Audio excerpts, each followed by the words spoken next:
हाय, मेरा नाम रोहन है। ये मेरा 7th कार है जो मैं ऑर्चिस में इंटीरियर कर रहा हूँ। अभी ये मैंने ओल्ड कार लाया था जो मेरी नेटिव प्लेस में थी, स्विफ्ट, मारुति स्विफ्ट है।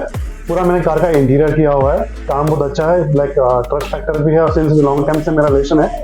और यहाँ पे कार से लाइक इंटीरियर का जो भी कुछ काम रहता है वो आप जैसे बोलते हो, जैसे कस्टमाइजेशन है अकॉर्डिंगली वैसे हो जाता है। तो आई विल सजेस्ट कि आप रिकमेंडेड है, आप ऑर्चिस विजिट करो।